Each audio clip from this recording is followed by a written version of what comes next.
Subscribe करंतु Odia YouTube channel ई farming Odisha को एवं पाखरे थिबा बेल आइकन को प्रेस करंतु लेटेस्ट अपडेट वीडियो सबुटु प्रथमे देखिबा पाई। नमस्कार दर्शक बंधु, मु प्रशांत आपण मानक पुणी थे स्वागत करुच्ची ओडिशार नंबर 1 फार्मिंग चैनल ई फार्मिंग ओडिशा को। दर्शक बंधु, पूर्वरु आमे कालिया योजनार बेसिक इनफॉरमेशन रो वीडियो बनै सारिथिलु। आपण जदि से वीडियो को देखि नांती ताहले हमर चैनल भीतर को जाई देखि परिबे।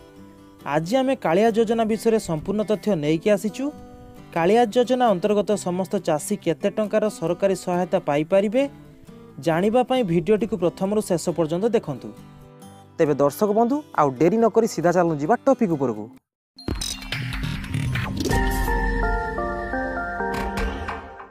दर्शक बंधु, कालिया योजना राज्य रे कृषि समृद्धि को त्वरान्वित करने सह दारिद्र्य ह्रास दिगरे सहायक हेबा पई ओडिशा सरकारक द्वारा एही कल्याणकारी योजना आरंभ करा जायछि। कालिया योजना रे क्षुद्र और नाममात्र चाषी, भूमिहीन चाषी, मूल लागुथुवा लोके एवं असमर्थ कृषि परिवार विभिन्न सुविधा और सहायता पाई परिबे। एबे आपण माने भाबुथिबे जे क्षुद्र एवं नाममात्र चाषी काहाकू कुआ जाय। दर्शक बंधु, जेउ चाषी भाई मानकर जमीर परिमाण 1 हेक्टर रु अधिक बा 2 हेक्टर रु कम थिबो तांको क्षुद्र चाषी कुआ जायथाय एवं जेउ चाषी भाई मानकर जमी परिमाण 1 हेक्टर रु कम तांको नाममात्र चाषी कुआ जायथाय। दर्शक बंधु, 1 हेक्टर को 2.5 एकर जमी कुआ जायथाय। राज्यर समस्त क्षुद्र और नाममात्र कृषकों को प्रति रबी और खरीफ ऋतु रे चाष कार्य करिबा पई बिहन, सार, कीटनाशक औषध किनिबा सहित मजूरी और आनुषंगिक अन्यान्य कार्य निमंते 5टी फसल ऋतु रे मोट 25,000 टंका सहायता प्रदान करा जिवो।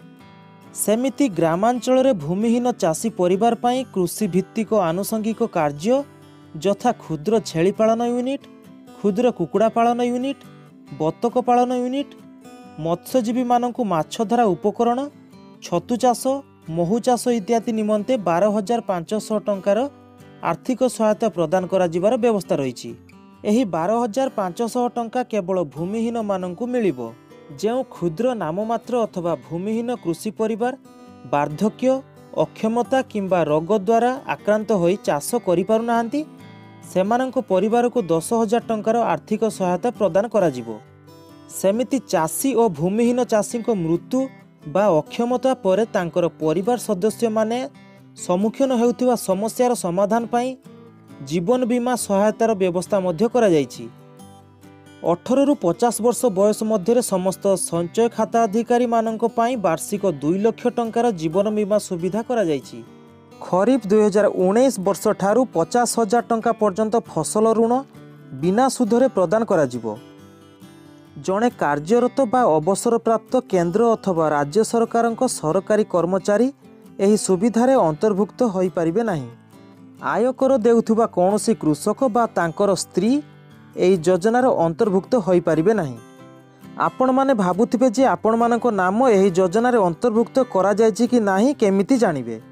एठारे आमे आपनकु जणाई देबा पई चाहूछु जे प्रति ग्राम पंचायत एवं प्राथमिक कृषि समवाय समिति माध्यम 3टी पर्याय रे चाषी मानकर तालिका प्रकाशित हेबो एवं जनवरी मासर प्रथम सप्ताह मध्य प्रथम पर्याय चाषी मानक तालिका प्रकाश करा जिवो। आपण माने प्राथमिक कृषि समवाय समिति अथवा ग्राम पंचायत ऑफिस रे आपण मानकर नाम तालिका रहिछि कि नाही देखि परिबे। सेहीपरि जेउ मानकर नाम प्रथम पर्याय रे तालिका रे नथिबो एवं सेमाने योग्य विवेचित होइथिबे तांकर नाम यथाक्रमे द्वितीय एवं तृतीय पर्याय रे तालिका रे प्रकाश पाइबो। द्वितीय एवं तृतीय पर्यायर तालिका यथाक्रमे फेब्रुआरी एवं मार्च मासरे प्रकाश पाइबो। जदि आपणकर ना तालिका रे रही नथिबो ताहले आपण निजर ना को अंतर्भुक्त करिबा पई ग्राम पंचायत अथवा प्राथमिक कृषि समवाय समिति रे मिलुथुबा सबुज फॉर्म पूरण करी ड्रॉप बॉक्स रे फॉर्म टी को पकाई परिबे। एही कालिया योजना रे सहायता राशि कृषि परिवार नाम रे थिबा चाषी को जमा खाता को सीधा सड़क पठाई दिया जिवो। तेबे दर्शक बंधु, ए थिला कालिया योजना विषय संपूर्ण विवरणी। एठारे आमे गोटे कथा कही रखिया पई चाहिबू जे ई फार्मिंग ओडिशा टीम कोनोसी राजनैतिक दल अथवा कोनोसी व्यक्ति विशेष पई काम करू नाही। आमे उभय राज्य सरकार एवं केंद्र सरकार को चाषी मानक निमंते योजनार विवरणी प्रदान करिथाउ ଯାହାଫଳରେ ଚାଷୀ ଭାଇମାନେ ସରକାରଙ୍କ ଯୋଜନା ଗୁଡ଼ିକ ସହଜରେ ବୁଝିପାରିବେ ଏବଂ ଏହାର ଲାଭ ଉଠାଇ ପାରିବେ।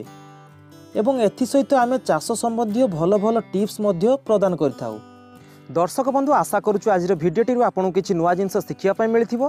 ଯଦି ଭିଡ଼ିଓଟି ଆପଣଙ୍କୁ ଭଲ ଲାଗିଛି ତାହେଲେ ଭିଡ଼ିଓଟିକୁ ଲାଇକ୍ କରନ୍ତୁ ଏବଂ ସାଙ୍ଗମାନଙ୍କ ସହିତ ସେୟାର କରନ୍ତୁ। ଆପଣଙ୍କର ଯଦି କିଛି ପ୍ରଶ୍ନ ଥାଏ ତାହେଲେ ଆମକୁ କମେଣ୍ଟ ବକ୍ସରେ ଲେଖନ୍ତୁ, ନହେଲେ ଆମର ଫେସବୁକ୍ ପେଜକୁ ମେସେଜ କରନ୍ତୁ।